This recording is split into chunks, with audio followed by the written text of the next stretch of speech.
What's up, guys? Welcome back to my channel. So I'm here today to talk about The Real Housewives of Salt Lake City, Season 4, Episode 3, All Tricks, No Trust. So be sure to like, comment, subscribe, and let's jump right on into it. So we pick up where we left off. The ladies arrive to the Trixie Motel, where they're graced by Trixie Mattel and Whitney and Angie K. And the women are, like, shook to see them. Like, Monica, she, like, grabs them and she's like, oh my gosh, like, it's them. Like, and Monica's giving some funny reactions throughout the episode. Of course, Mary Cosby and her commentary. It was just a really good episode all around. Meredith finds Whitney's decision to be ill-mannered and rude. Angie's just kind of greeting everyone. She goes up to Mary and she's like, oh, hi, how are you? And Mary in the confessional is like, who's Angie? Like, who is she? Just hasn't picked up at all since she left the show, basically. As the ladies settle in, Angie K is venting to Whitney and Lisa about how Meredith's like, oh, new beginnings, fresh starts, blah, blah, blah. But she's excluding Angie, and she's being passive-aggressive and shit. Same thing with Heather, you know, it's like, just kind of the hypocrisy of it. Like, okay, so you're all open to these new beginnings, but you're giving me the cold shoulder, but... Granted, you know, they could, it's within their right, basically, you know what I mean? Meredith on Watch Heaven's Live, she doubled down on, like, I don't know why Angie thinks she'd be invited on the trip. Because she's on the show, bitch, that's why. You know what I mean? It's like, I get the whole sentiment, but it's like, Angie has to be on the fucking trip, you know what I mean? Like, girl. So yeah, that happens. Meredith tells Heather that she doesn't know why Angie K thinks she'd be invited, again, because she's on the show as a full-time cast member. And I'll reiterate, I think that Angie only became full-time because remember, she was part-time last season, and she had evidently, like, tried out for the prior seasons as well, but she was never picked up, and that's probably a reason behind that. But they brought her on full-time because through Angie K, we get Monica. You know what I mean? So I think that's why that happened. Outside, Angie K is, like, trying to cozy up to Mary, but she's not having it. She's like, oh, Mary, come sit with me and Whitney. And Mary's like, no, I'm not going to come sit with you. Please stop talking to me like that. I don't like it. And, like, she goes the long way around the pool, sits behind them and everything. Mary then asks Whitney about why she came on early. And Whitney's like, well, it's because I'm really good friends with Trixie. And it's like, well, why aren't you hosting the trip then? It's like... very weird. Meredith mentions I was unaware of how close Trixie and Whitney were. I'm aware that they did a collab a few years back, maybe during Whitney's like first season or whatever, but yeah, she has no idea about why they're so close. Oh, and a side note, because we're outside by the pool, there's this one tree, I think it's like a banana palm, I'm not 100% sure. It is like so crispy. It is all brown and crunchy and shit. It's like, girl, you could have swapped these out with some, like, new green ones? Like, shit, girl. I know we're in Palm Springs, we're in the desert and shit, but it's... Come on. It's like, you have filming. The green with, like, the pink. It would have been very cute. The Cosmo and Wanda of it all, you know. So, yeah, but it's just very noticeable because it's, like... It's very central, so it's just in the background of a lot of the shots. It's just crispy-ass tree. And it's like, oh, my goodness, but... Anyway, so Whitney's like, oh, I'm very close with Trixie, even though she's not hosting the fucking trip, but whatever. Mary says, well, that's it. That seems very childish. And then Angie turns around, she's like, that may seem childish to you, but Whitney's trying to be inclusive. And Mary's like, I wasn't even talking to you. So yeah, she's just not having it. Everyone else then congregates by the pool. Meredith hands out gifts to everyone except Angie K. And of course, you know, they weren't planning for her to show up. I've oftentimes heard you gotta have at least 1 or 2 extra goodie bags just in case. That's for, like, birthday parties and shit. You know what I mean? It's for, like, a children's birthday party. Not for, like, a planned trip, but, again, Angie K's on the show. Maybe Meredith wasn't aware of how involved Angie K would be, because, again, I'm positive that Angie K would still attend all the events and stuff. She just wouldn't be on camera. You know what I mean? Like, in prior seasons and such. So... I'm sure she's like, well, I'm sure Angie K is going to be gone because Angie Harrington was booted. Dana, she was apparently asked back supposedly, but she couldn't do it for whatever reason. So, you know, that they weren't bringing any of the other people back. And so she was like, well, I'm sure Angie K is going to get brought back. Wrong, because again, Angie K brings Monica. I'm sure that's the only reason why. And, you know, it's like, maybe because she's boring. Like, you know, she's very rich, apparently. And, you know, there's going to eventually be some speculation about her and her husband having ties, like the Greek mafia or some bullshit. Which is A, kind of random, and B, also like, is this prejudiced against Greek people? It seems very, like, early 20th century of them, but, you know, whatever. Meredith then says they're going to have a little shopping day, and they're going to be in pairs, and they're going to have to, like, dress each other, essentially. And the whole point is just to kind of connect and, like, build a relationship, essentially. So it's going to be Meredith and Lisa, Whitney and Heather, you know, just kind of because of their past issues, trying to work past that. Then we have Monica and Mary together, you know, because Monica is new to the group, Mary's back in the fold, just kind of trying to see if they can form a connection. And Angie by herself, of course. Angie, she's like, oh, well, Meredith, thanks for acknowledging that you didn't invite me, because when Meredith's pairing them up, she's like, well, Angie, I knew you were coming, so you can go by yourself, or kind of try to get in the mix with, like, Whitney or whatnot. And so Angie thanks her for acknowledging that, and she's like, it's all good, I'll figure something out.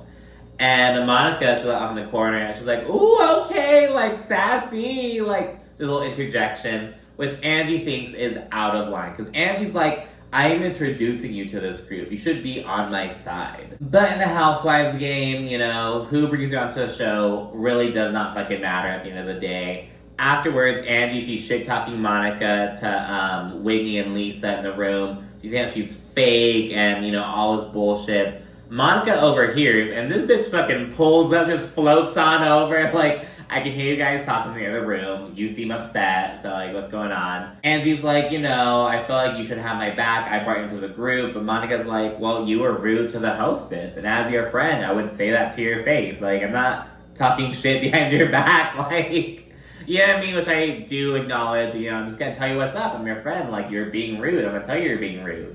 So, good on Monica. We get the little shopping moment. Meredith is so irritated with Angie K when they're out, because Meredith and Lisa, as well as Whitney and Heather and Angie K, they're all at the same boutique. They have, like, 2 shops. They're both kind of eccentric and, like, with the clothing choices and whatnot, you know, they're kind of just, like, different, you know, unique kind of items and whatnot.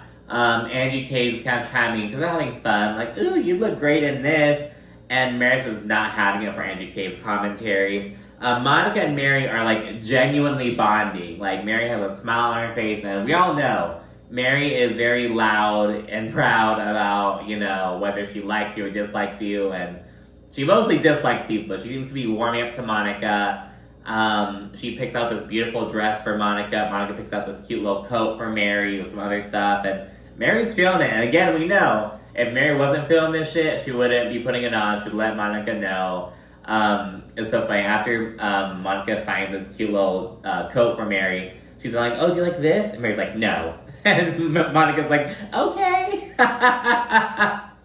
Because Mary's honest, and she's gonna, like, wear her heart on her sleeve and whatnot, and it's really cool to see her and Monica vibing. Because, again, we expect Mary to not really be feeling it. Again, you know, she kind of shut Angie K down earlier, but she's here for Monica. Meredith's choice for Lisa is very interesting. They all kind of look crazy to an extent. But yeah, she has Lisa wearing this, like, sheer top and, like, this nothing shit on the bottom. It's, like, just completely open, like a bikini bottom with, like, this jingly little skirt, like, thing around her waist. Meredith said on Watch What Happens Live that this was a joke choice for Lisa, but she was a good sport about it, and she didn't even try on the real choice. So at first I was kind of silent because this was Meredith's game. It's like, Meredith, what the fuck? But apparently that was just, like, a joke, and she had a real outfit. Allegedly, you know, who knows? Heather and Meredith think there was shade as Angie K shows off her outfit. Whitney's like, oh, we have to wait for Angie. And Heather's like, who? Just the most fucking high school bullshit ever. She comes out and she's like, oh, I chose this Greek outfit for myself. It's very Grecian, very Greek inspired. And in the confessional, Meredith says that it looks like a Greek tragedy, which is very witty of her. Heather says it looks like a bunch of rejected Barbies at the bottom of the trunk. So They all look some type of way. Monica looked pretty good. Like not the fucking Kate Middleton ass hat. Like some of the ladies had these. That's really what they look like. Like the British hats that the ladies wear to the weddings, like the royal weddings, or like an old church lady hat. You know, those kind of vibes. So yeah, I liked Monica's outfit though. Like that was a really good selection from Mary. Monica's dress for Mary was also really good. Heather looked crazy. She had like a cat mom bedazzled hat, so we get from a fucking gas station. This jacket, very laid back. Lisa looked kind of crazy, but Lisa looked hot. You know what I mean? Lisa played it off. I was like, bitch, at least you look good in it. You know what I mean? So Lisa looked hot. I'll give her that. Very Coachella. You know what I mean? And they're in Palm Springs, bitch. You know, whatever. I'll give it to you. Meredith was kind of whatever. Like Lisa adhered to the rules. Was very giving. You know, like, I think, what did Lisa say? I think she said, like, Saint-Tropez, giving vacation, like, that's what Lisa said. So, yeah, they're quite the group, and they're going straight from a little shopping excursion to dinner. And they're going to this 5-star restaurant. I guess Lisa looked it up, and it was, like, formerly Cary Grant's estate or whatever. She was like, oh, my God. So, I have to go to this bougie-ass restaurant dressed like this. So, she, like, tie something around her waist so she doesn't have the jingly thing out. So yeah, they're going out there. Lisa's mortified, basically. And in the van, she's still going on about how she's upset that she lost her ring. And Meredith is like, I would file a police report just so they have it. And it's like, why would she file a police report because she lost her ring? Like, I get doing it if, like, you feel like, oh, I feel, like, scared or, like, threatened or this thing happened. I just want to have it on file. Just, like, you know, but you lost a ring, girl. It's like when I got my fucking phone stolen at the club. Like, I'm not going to file a police report because, A, I'm fucking drunk. Like, I'm in the club. And they be like, what? Like, that's, someone stole my phone. Like, it's, and the same shit, like, I lost my credit card once or whatever. I had to call to, like, you know, tell them to send a new one. And they're like, okay, so we just want to ask, did you, like, report it missing or file a police report? And it's like, no, why would I file a police report? I'm just gonna freeze my fucking card and order a new one. Like, why am I gonna, like, it's just a waste of time. Like, again, I get it with, like, certain scenarios. Like, oh, this, you know, argument went down, like, it was kind of heated, I just want to file a report. And even that is, like, it's like, well, can you really file a report? Like, if there's no, like, I don't know, girl. So, I get with certain situations, you feel threatened, like, just do it so they have it on file, so you leave a paper trail. But, like, you lost a ring in an airport. Like, why is she gonna file a police report?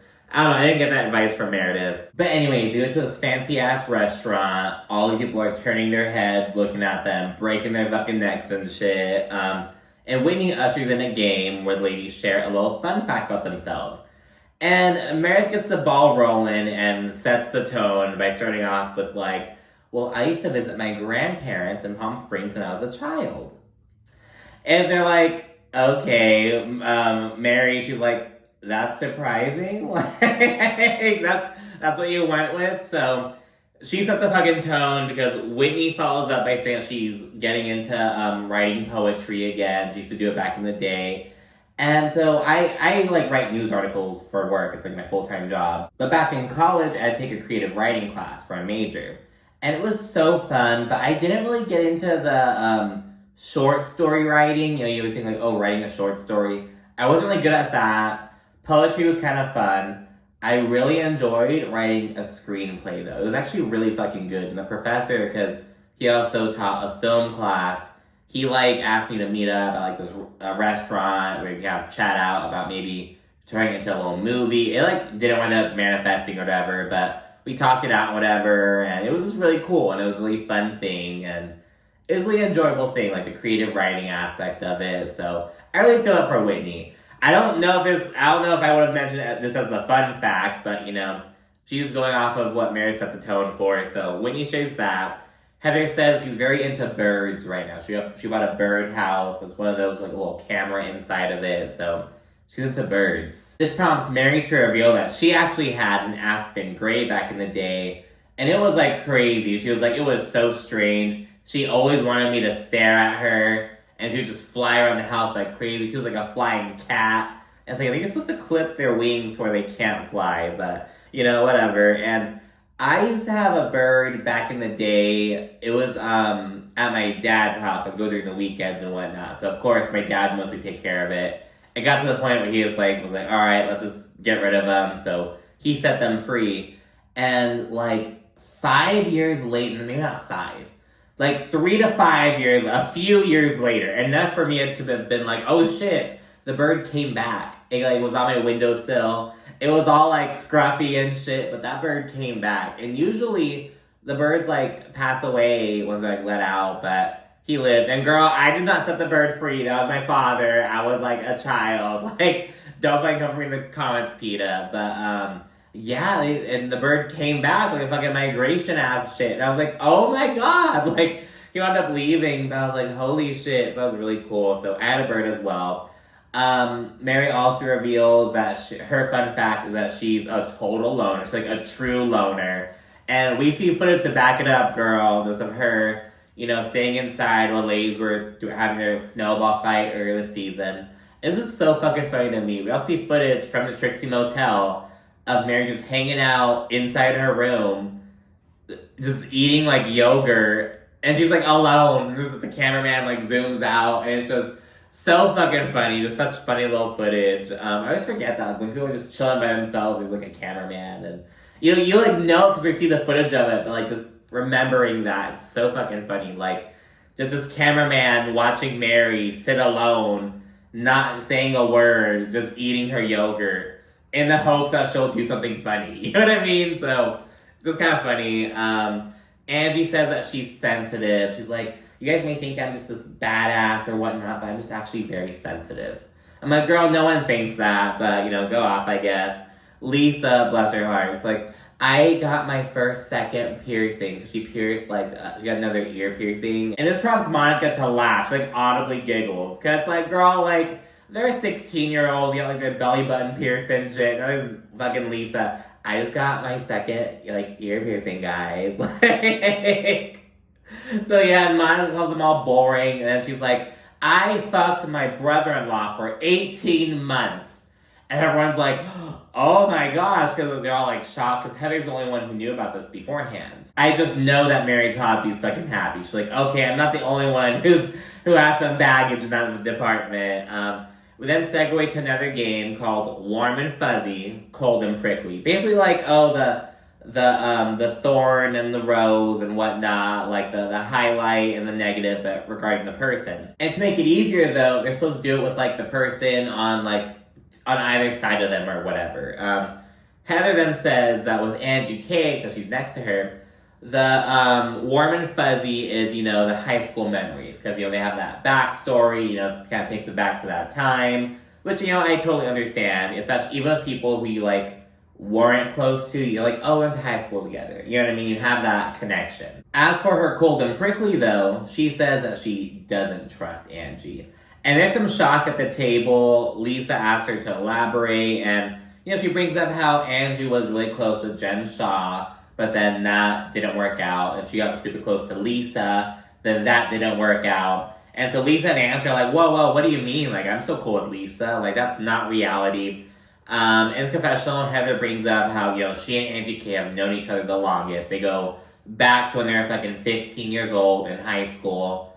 Yet, Angie has chosen to side with other people aside from Heather. And Heather doesn't appreciate that. And she's like, I don't like the girls who try to suck the biggest dick in the room. Basically, who try to social climb, basically. Who, are gonna not be loyal, but want to just go with the big fish, essentially. So she brings that up, and, Lisa says, well, you're bringing up how you don't trust Anne, and she was close with Jen Shaw. You were close with Jen Shaw, so maybe we shouldn't trust you. And Heather's like, well, maybe you're right. Maybe you shouldn't. Because I like Heather's attitude about this, because she's very almost, blasé about it. Because, well, yeah, I was asked to share my thoughts on Angie. And if that's prompting you to change your thoughts on me, then go for it. That's not the game, though. You know what I mean? You're not being asked to share your thoughts on me.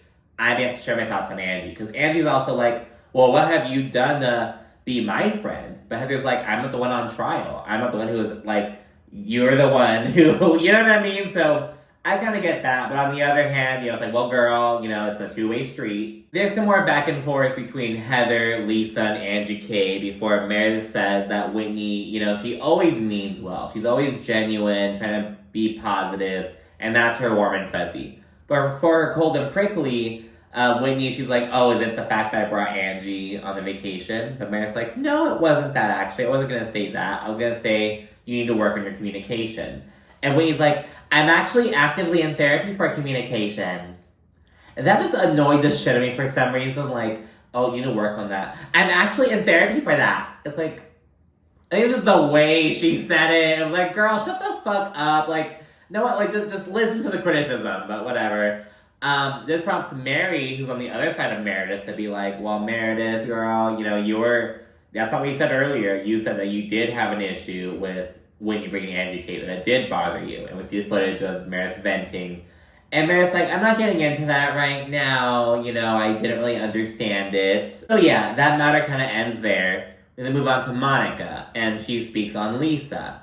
And she's like, her warm and fuzzy is the fact that Lisa's just such a good sport. She's sitting here in basically a fucking thong, just, playing the game, doing it well, just being a champ about it, and not, bitching and moaning, if you will. For the cold and prickly, though, she brings up Lisa's ring. But she, kind of eases into that by saying, oh, well, as a single mother who's going through a divorce and is kind of trying to, get my ducks in a row, kind of like stay afloat, it was hard to hear you complain all day about your $60,000 ring.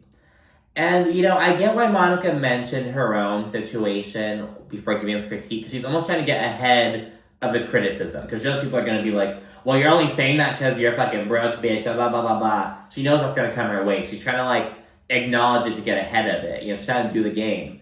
But I think she left that out, because it's disregarding your own financial situation, it's just annoying. Lisa's mentioned it 7 times that we see on camera. And, it's also so tacky. She's like, the ring, the $60,000 ring, the $60,000 ring. She's not just saying she lost her ring. She lost her $60,000 ring. So I'm like, and now people are saying, Monica, if you're going to hang with this group, you're going to have to, get over that and just let them talk about their earnings and whatnot. But it's not a Heather Dubrow situation. It's like, she thinks that Lisa's being tacky. It's very nouveau riche of fucking Lisa. My $60,000 ring. And it's like, girl, so I don't know. I don't agree with Monica bringing her own situation into that. Because girl, no. Say that Lisa's being fucking annoying. Because now Lisa's being like, okay, well noted. In the confessional, she clapped back with being like, Monica, if you could afford a $58,000 ring, you'll understand how it feels to lose one. Talk to me when you get it. Now shut the fuck up. And at the table, Monica's like, Lisa, you're very blessed. That's all I'm saying. And Lisa's like, I work very hard for that blessing. And Monica's like, we all work hard. Everyone works hard. And I have to agree, you know what I mean? Because it's the whole notion that oh, this person who makes more money has to be working harder than this other person who, is living below the poverty line. Meanwhile, that person's working all these jobs. You know what I mean? It's everyone works hard.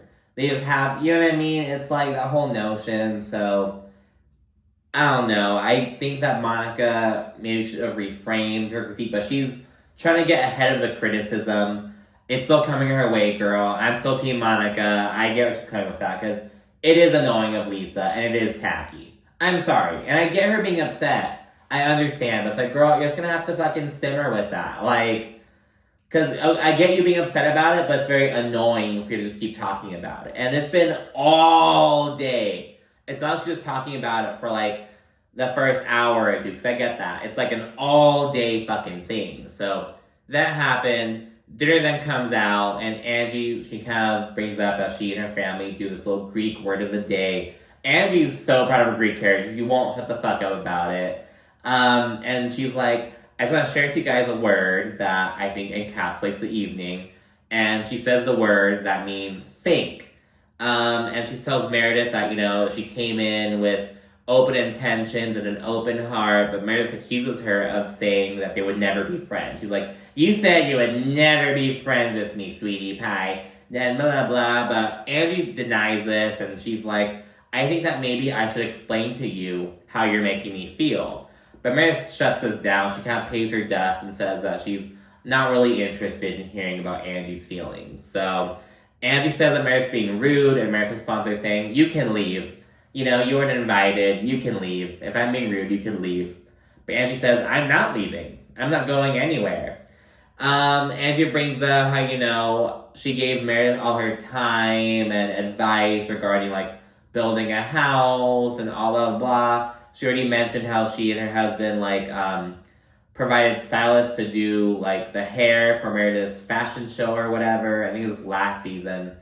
And Meredith says, I will gladly write you a check for your time. Just try to disregard that. And this prompts Angie to say, well, you know, what are you going to write me a check for? Like, your fucking jewelry line that has cobwebs? You haven't sold anything since 2015. Blah, blah, blah. And it's like, apparently that was too far for the table. Monica begins to chastise Angie, and she's like, stop, you don't talk about another person's business like that. So rude. Trying to, like, check her friend, but Angie's not having it. Meredith gets pissed off. She's like, you can leave, blah, blah, blah. But Angie refuses. This prompts Meredith to try getting security. She's like, oh, security, blah, blah, blah. And it's like, what? Like, that was all very Karen-ish of Meredith. She goes and calls this waiter, this little twink waiter, who's like, I'll see what I can do. Like, there's, like, girl, like, it was just so extra. Lisa tries mediating, but Meredith pops off, despite Mary trying to calm her down. As Meredith's popping off, Mary's like, keep yourself together. Don't let her unwind you, like, for real. And she just goes off the rails, to be honest. She kind of takes on this little British accent. She's like, it was just so odd. Meredith then gets very emotional and said there are much bigger things to worry about. She then brings up disabled children and how, you know, like, there are children out there who, like, need support and are never gonna, like, have their lives be the same. In the confessional, Mary's like, what's going on? Like, what? Like, it's just very, very random. Lisa follows and tries to console Meredith, who left the table in just, like, a flurry of emotion. She's off the fucking rails. While Lisa's calming her down, Meredith implies having dirt on Angie K. She's like, oh, should I talk about me? What if I bring up all the rumors and things about her and her husband? Just kind of slurring her words, kind of. And see, I just did it right now. Like, and I really get it, because I'm the same way almost. I could be fully sober, and if I'm just talking up a storm, bitch, my words are gonna start kind of coming together and whatnot. Like, kind of like how Meredith's doing, but Meredith is also kind of tipsy. So yeah, she's popping off, and she's like, tell her to fuck off and not to fuck with me. Basically saying that she has dirt on Angie and her husband. Lisa's trying to console her, and she points out in the confessional that it seems like Meredith's slipping back into old behaviors. Because remember, this is her MO. When she's put in the hot seat, she starts airing out what she knows. She tried to do it with Lisa back, was it last season. So yeah, that's her go-to essentially. And so Lisa's like, I don't really like that. Later on this season, we're gonna learn that, you know, it has to do with the allegations of Angie and her husband being connected to the Greek mafia. But according to Meredith and Watch Happens Live, that wasn't even what she was referring to. She was referring to something else, something that didn't even come up, that was never mentioned. So who knows? Meredith's still doing it. Meredith is still Meredithing, basically. They then return to the table. Angie K tries to address Meredith, basically being like, I didn't expect it to go down this way, blah, blah, blah. Meredith just immediately gets emotional, and she's just not in the space to chat right now. They leave the restaurant, board the bus. Heather is drunk off her fucking ass. She had like 7 espresso martinis during dinner. Like, oh my goodness. Monica, she's comforting Meredith, and, you know, Meredith says that it's something having to do with her friends. I think in the next episode, well, it has to do with like a 3-year-old. I think it's like one of Meredith's friends' grandchildren. Something with him.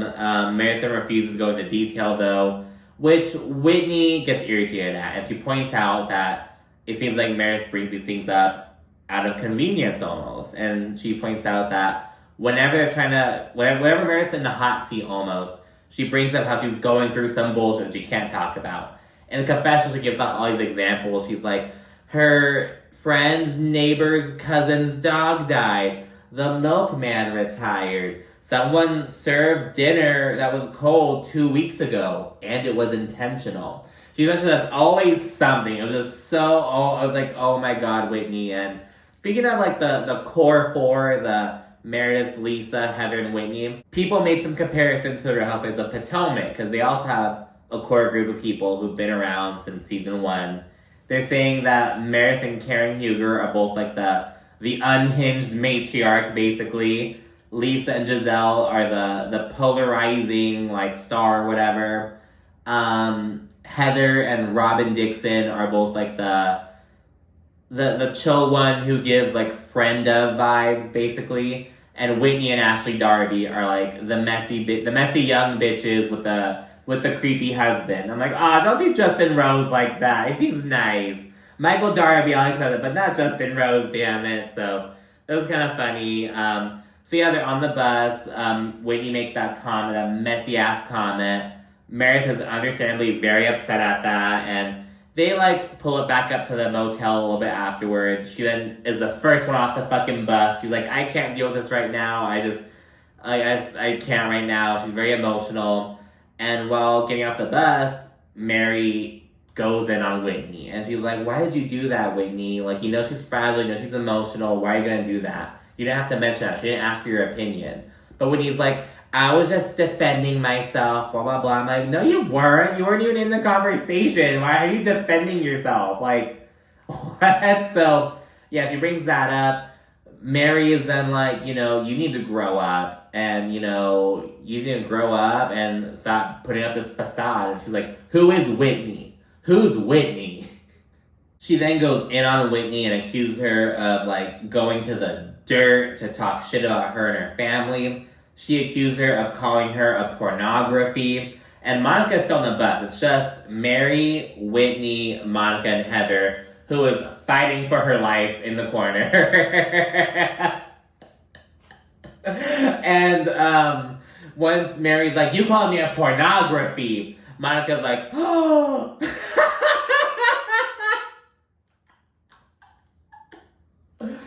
I just loved Monica's like reactions and Mary's commentary. It was just so fucking funny. Whitney's like, I've never said that you do porn. And Mary's like, no, you didn't say I did porn. You said, and then she addresses Heather. She's like, what did she call me, Heather? What did she say? And Heather, she fucking fights till I get some. I know exactly how Heather's feeling, because I'm the same way when I'm like feeling nauseous. I have to like, I'm like you just fight it, and you're like. She was like, predator. Like, she was predator. And Mary's like, predator. You called me and my husband a predator. And I'm done with you. Period. And she gets off the bus. And back at the season 2 reunion, we did hear that Mary took a major issue with that. Angie said that, she called production and she brought that up. Or she called the network. She called someone. And she brought that up. And I was like, that is a disgusting accusation. And so yeah, we know that Mary has been waiting going on to Whitney, and she had her fucking moment. So the episode starts to wind down, and at the very end we see Heather and Whitney on the bus still, just like Heather's trying to get a grip. She can't even fucking walk really, and she winds up throwing up. And it's like, Heather, girl, you're gonna have to get this shit under control. Okay? And I get it, because it's like Heather almost making up for lost time, you know what I mean? Because she wasn't really drinking and whatnot when she was younger, because she was a diehard Mormon. So she didn't really get that out of her system at all. She's doing it now. She's going hard. She's a reality star, doing all this shit. But girl, it's too much. And it's like, it's scary. We see what Shannon Bedore is going through. And I think that Heather needs to get a grip on this while it's still early. But anyways, that's the end of the episode. Thanks so much for watching. And sure to like, comment, subscribe. Thanks again. Bye.